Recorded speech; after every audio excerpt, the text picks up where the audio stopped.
आकाशवाणी भोपाल से प्रस्तुत हैं प्रादेशिक समाचार।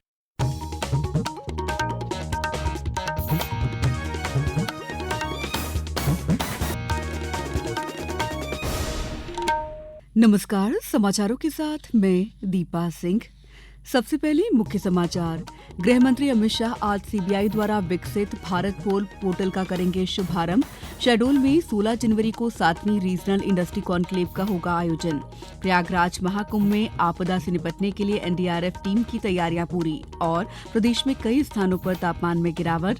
ग्वालियर, दतिया सहित 16 जिलों में घने कोहरे का येलो अलर्ट। अब समाचार विस्तार से।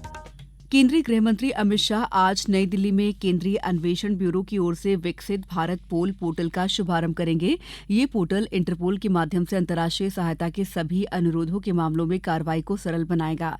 इसमें इंटरपोल की ओर से जारी रेड और अन्य रंगों के कोड वाले नोटिस से संबंधित मामले शामिल हैं।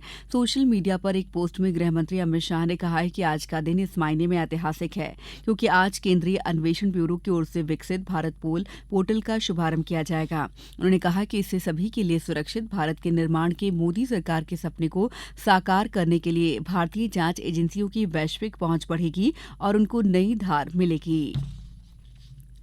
7वीं रीजनल इंडस्ट्री कॉन्क्लेव का आयोजन शहडोल में 16 जनवरी को किया जाएगा। मुख्यमंत्री डॉ मोहन यादव ने कहा है कि शहडोल जिले में समृद्ध खनिज संपदा, सांस्कृतिक विरासत और रणनीतिक भौगोलिक स्थिति के चलते औद्योगिक विकास की अपार संभावनाएं हैं।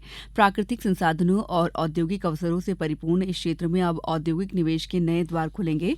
कॉन्क्लेव में निवेशक, उद्यमी और नीति निर्माता मिलकर क्षेत्र की क्षमताओं और संभावनाओं पर विचार विमर्श करेंगे। ये आयोजन न केवल शहडोल की औद्योगिक क्षमताओं को प्रदर्शित करेगा, बल्कि इसे राष्ट्रीय और अंतर्राष्ट्रीय निवेश मानचित्र पर स्थापित करने में भी मदद करेगा।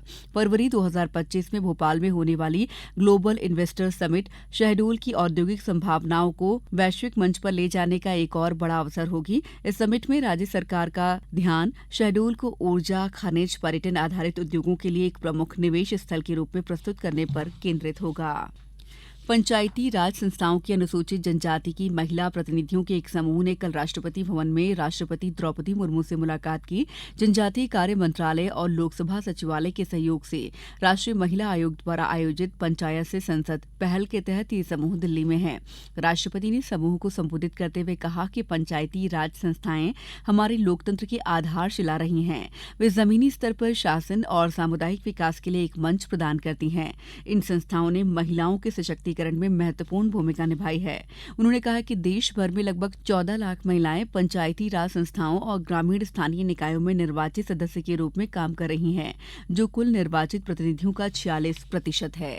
पंचायत को सशक्त करना, जो पंचायत सशक्त होगा तो जिला सशक्त होगा, जिला सशक्त होगा तो फिर राज्य सशक्त होगा, जब राज्य सशक्त होगा तो फिर देश सशक्त होगा। इसीलिए पंचायत पहला स्टेप। आपका बेस जो फाउंडेशन जब ठीक ठाक नहीं होगा फिर देश कैसे ठीक ठाक होगा। इसीलिए आप फाउंडेशन हो, फाउंडेशन के मुखिया हो। इसीलिए आपसे बहुत उम्मीद है, आप जरूर संसद तक पहुंचेंगे।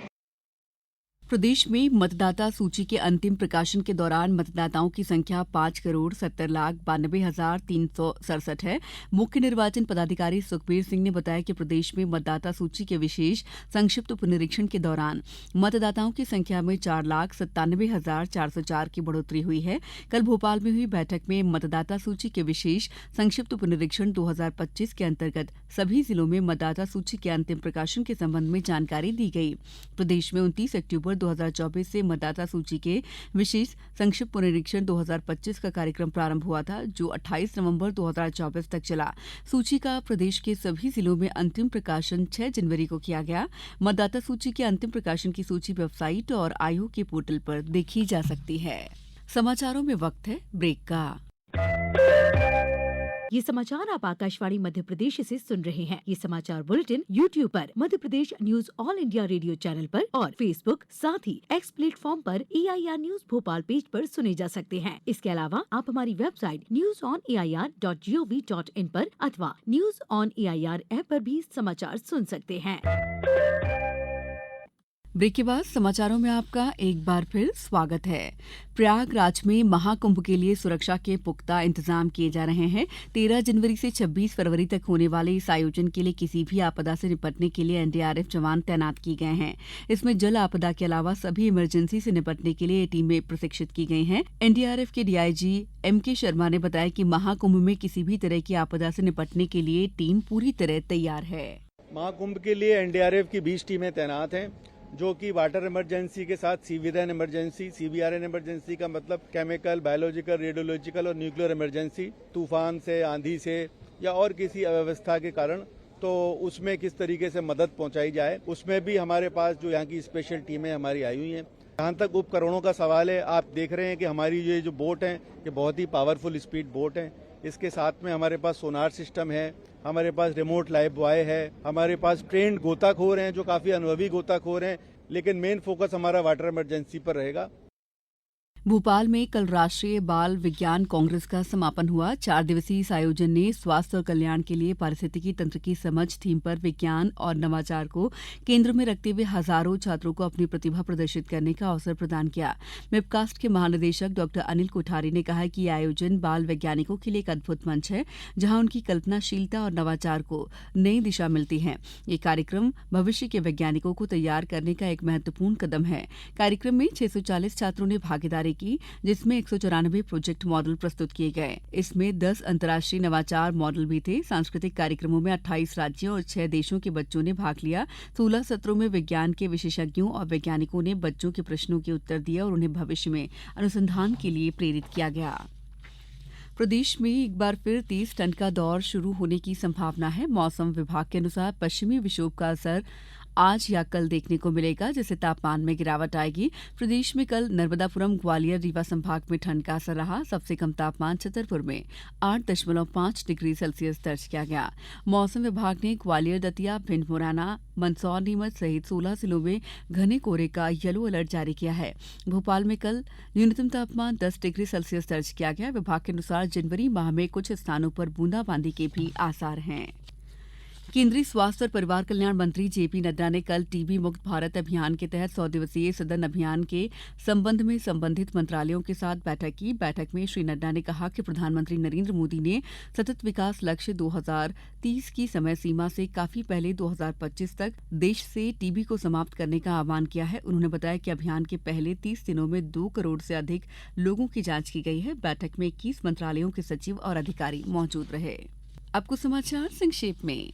मध्य प्रदेश और हरियाणा विधानसभा के स्थानीय निकाय और पंचायती राज संस्थाएं समिति की संयुक्त बैठक कल विधानसभा भवन भोपाल में संपन्न हुई। बैठक में नगरीय विकास मंत्री कैलाश विजयवर्गीय ने नगरीय विकास विभाग द्वारा संचालित योजनाओं की जानकारी साझा की। सामाजिक न्याय और दिव्यांगजन सशक्तिकरण विभाग द्वारा दिव्यांग बच्चों को आज हवाई जहाज द्वारा इंदौर ले जाकर शहर का भ्रमण कराया जाएगा। पिछले दिनों जबलपुर में आयोजित एक कार्यक्रम में न्यायमूर्ति आनंद पाठक और किशोर न्यायालय सचिव की उपस्थिति में दिव्यांग बच्चों ने इस यात्रा की मंशा जाहिर की थी। Madhya Pradesh power generating company के संजय गांधी का ताप विद्युत गृह बिरसिंहपुर ने नए वर्ष में विद्युत गृह से निकलने वाली फ्लाई ऐश का 100वां रेल रैक रवाना कर महत्वपूर्ण उपलब्धि हासिल की। बालाघाट में धान उपार्जन में कड़ी निगरानी के संबंध में कलेक्टर ने सभी एसडीएम को ही दल बनाकर विस्तृत निगरानी करने के निर्देश दिए हैं। दलों द्वारा परिवहन पर ज्यादा फोकस कर निगरानी करने को कहा है। पन्ना कलेक्टर सुरेश कुमार ने साइकिलिस्ट आशा मालवीय को राजगढ़ जिले के आगमन पर प्रशंसा पत्र प्रदान कर सम्मानित किया। राजगढ़ जिले की निवासी आशा मालवीय साइकिल से देश भ्रमण पर निकली हैं।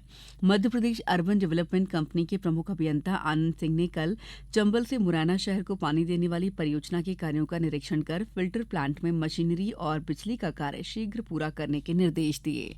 इस बुलेटिन में इतना ही। नमस्कार।